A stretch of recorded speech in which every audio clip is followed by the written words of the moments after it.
Прошла жеребьевка чемпионата мира, определился победитель клубного чемпионата Азии. В России прошел Кубок Вызова, а Иван Зайцев стал лучшим пляжником Италии. Это и многое другое в свежем выпуске волейбольных новостей. С вас, как обычно, лайк и подписка на канал, а с меня свежие волейбольные новости. Поехали! 14 сентября на Филиппинах прошла жеребьевка группового этапа предстоящего чемпионата мира. 32 команды поделили на 8 квартетов. В плей-офф из каждой группы пройдут по 2 лучших коллектива. Напомню, что сам турнир пройдет на Филиппинах с 12 по 28 сентября 2025 года. А вот, собственно, и результаты жеребьевки. Учитывая составы, вряд ли стоит ожидать какой-то яркой игры на групповом этапе. Группа, куда у нас попали хозяева, и вовсе, при всем уважении к Ирану, не имеет в себе ни одной топовой сборной. Хотя, может, это и добавит дополнительной интриги. Напишите в комментариях, кто, по вашему мнению, является главным фаворитом предстоящего чемпионата мира. Иван Зайцев стал чемпионом Италии по пляжному волейболу. 35-летний прославленный итальянский волейболист во второй раз в своей карьере удостоился такого звания. Предыдущее подобное достижение датируется 2008 годом, а вот его текущий партнер Даниэле Луппо стал рекордсменом, завоевав 5-й подобный титул. Зайцев, несмотря на то, что еще не подписал контракт с клубом на следующий сезон, все еще рассчитывает продолжить карьеру в классическом волейболе. Но также он имеет мечту попасть на Олимпийские игры в 2028 в качестве пляжного волейболиста. Как думаете, получится у него осуществить такую мечту? В Иране завершился 24-й клубный чемпионат Азии, и очень символично было то, что в финале играли исключительно команды из этой страны. А чемпионом второй раз в своей истории стал Сиджан, переигравший ЕС в финале со счетом 3-0. Их главным конкурентом за титул считалась Джакарта, за которой выступали 2 олимпийских чемпиона, Патри и Нгапет, но они удостоились лишь бронзовых медалей, переиграв матч за 3-е место казахстанский Павлодар. Поэтому вышло так, что полуфинальный матч между Сиджаном и Джакартой был самым интригующим матчем плей-офф, где иранцы оказались сильнее со счетом 3-2. Примечательно, что Нгапет не вошел в символическую сборную. Такой чести удостоился лишь Жан Патри. Обладатели индивидуальных наград вы видите на ваших экранах. Берлин в 6-й раз подряд выиграл Суперкубок Германии, в финале переиграв Фридрихсхафен 3-1. Самым напряженным получился первый сет, который завершился со счетом 33-31.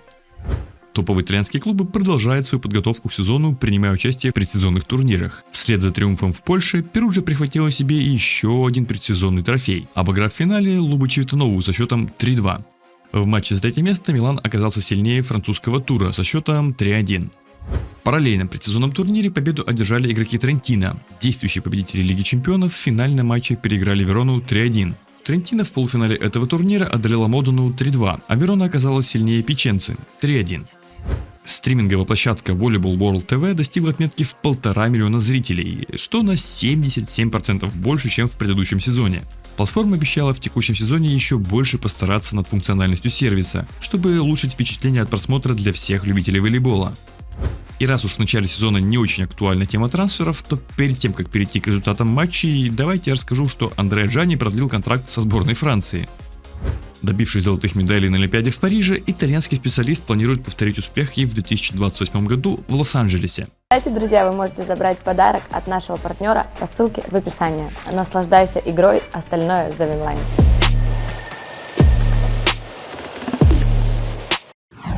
Поскольку активнее всех сейчас волейбол функционирует в России, давайте отсюда и начнем. Помимо того, что в российской суперлиге уже почти прошел 3-й тур, в выходные еще был разыгран 2-й в истории Кубок Вызова. Это матч, где классический волейбол пытается противостоять пляжному. Поединок проходит на песке, но в формате 4×4, что по логике должно добавить преимуществ классическим волейболистам. Но как и в прошлом году, пляжники одержали уверенную победу и забрали себе внушительные призовые. В российской суперлиге не только пошел 2-й тур, но уже и вовсю идет 3-й раунд предварительного этапа. Любопытно было противостояние между Факелом и Зенитом, где подопечные Владимира Алекна оказались сильнее в гостях со счетом 1-3. Несмотря на 2 обоюдных разгрома, Газпром Югра и Нефтяник разыграли все 5 партий, и невзирая на счет 0-6 в самом начале тайбрейка, хозяева смогли изменить положение и победить 16-14. А вот 3-й тур начался с зарубы в Красноярске, где местный Енисей в ожесточенной битве смог преуспеть в противостоянии с Новой, одержав победу 3-2. Здесь также хватало драматичных сюжетных поворотов. Результаты матчей, прошедших на прошлой неделе, уже находятся на ваших экранах.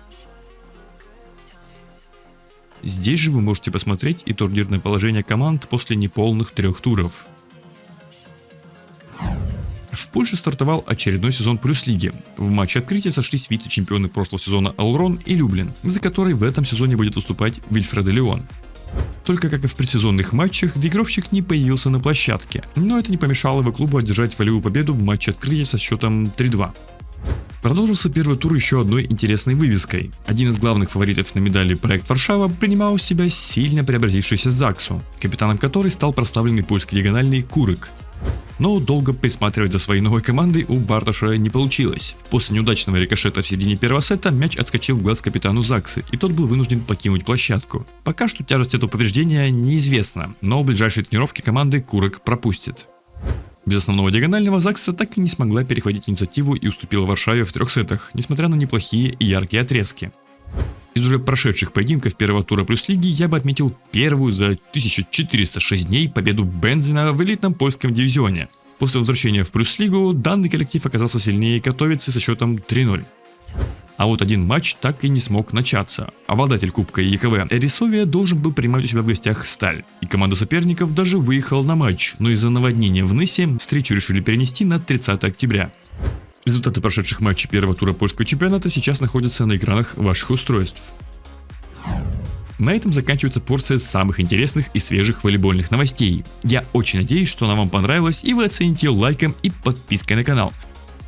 Также жду вас в своем телеграм-канале, где в ближайшее время пройдет масштабный конкурс, в котором совместно с компанией Valar мы разыграем не только 2 новых волейбольных мяча, но еще несколько ценных призов. Так что обязательно подписывайтесь. Ну а с вами, как обычно, был Николай Иванов. Любите то, что вы делаете, и все у вас обязательно получится. Скоро увидимся. Пока.